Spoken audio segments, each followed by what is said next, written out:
I just turned 18 and I'm currently going through a very pivotal time in my life where I have to decide what I want to do for the rest of my life and what kind of person I want to be. That's hard for everyone, but I think for girls it's hard in a particular way.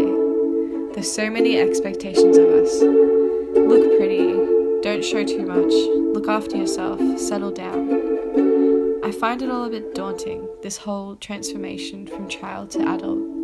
I think feminism is really important because of this. It shouldn't have to be so daunting, so full of expectations for women.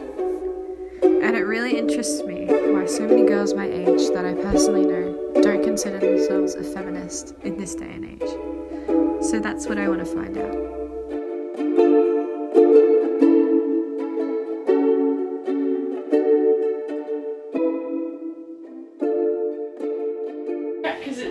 Yeah. It's just like... Oh, I see, like just a little bit out of focus. Yeah. So can you hear me all good? Yeah, it's all good. Alright, let's start. Okay. My name is Ava, I'm 18 years old and I'm in year 12. So I'm Annie, I'm 18 and I'm studying at UCID at the moment, just in my first year. I'm Sarah McDonald, I'm 17 years old, I'm 2 months out from being 18, excited. I'm not a feminist, I'm not an advocate for men, I'm an advocate for equality and equity.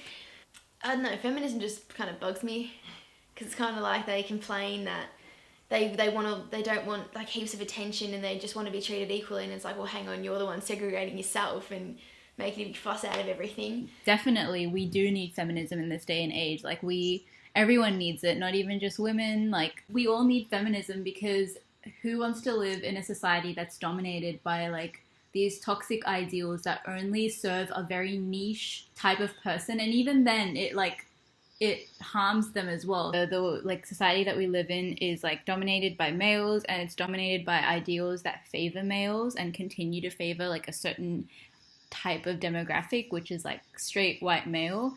I used to call myself a feminist. I mean, it wasn't really a topic that I was that knowledgeable of. Watching videos online and finding out about statistics and learning about people's views, and I just kind of developed my own view on feminism. I still think that there are so many parts of feminism that is so important and things that I believe in.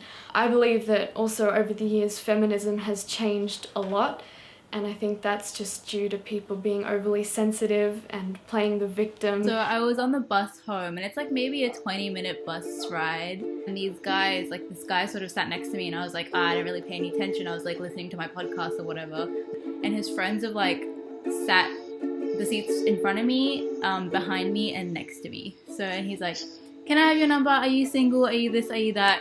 And I think I said, oh no, I'm seeing someone. The like number one excuse to not give a guy your number is like, oh no, I have a boyfriend. It's like the fact that they respect the male that they haven't even met that's in your life rather than your autonomy is like very telling of the society we live in. They're able to like reduce me to like a physical characteristic. If they see me on the street and I get like catcalled or something like that, it's like what gives them the security and power to be able to say that to me on the street. In an ideal society, we shouldn't have to be taught that, because it's kind of just a thing that should be known to not rape people and to not, like, but sadly that's not the case. It's just sad in our society that women have to be taught to protect themselves. We shouldn't have to. I play video games, so the video game kind of community is dominated by a lot of males.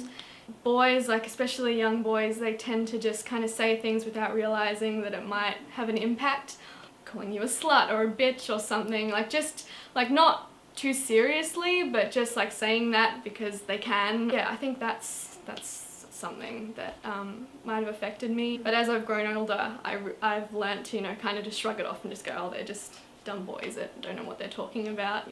Yeah, I've been called like a lesbian, I've been called a slut, a skank, a whore. I've been called many different things by guys, but you know, I used to let it affect me. I used to think, oh, I am that, but now I'm kind of just like, you can call me what you want. I really can't be bothered to deal with your crap right now, so say what you want.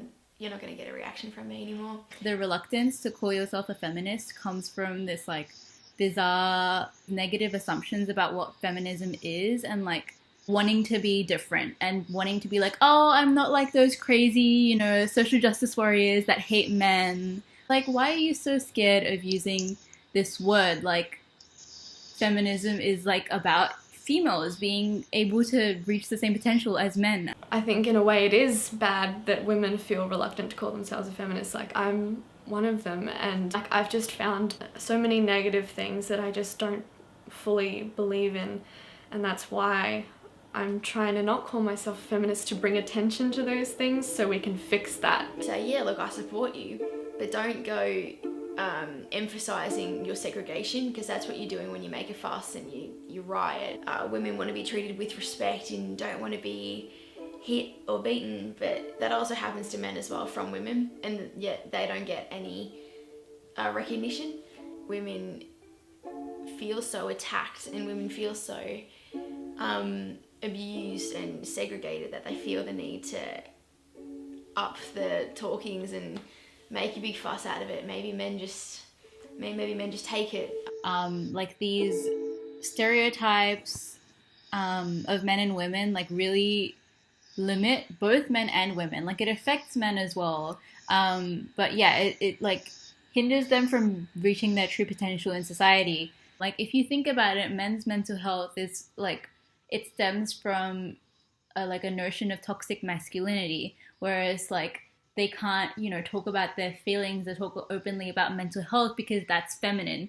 And it's that like those ideals of what a certain gender should be that like really limit people in general. Women will find a spot on their hand and they'll go straight to the doctors and they'll get it checked out. Men will find many spots on their hand and they won't go to the doctors. But it is kind of like a male characteristic to not go to the doctor, to not get checked out, to not speak up, whereas women, I can definitely say and agree that we're very outspoken.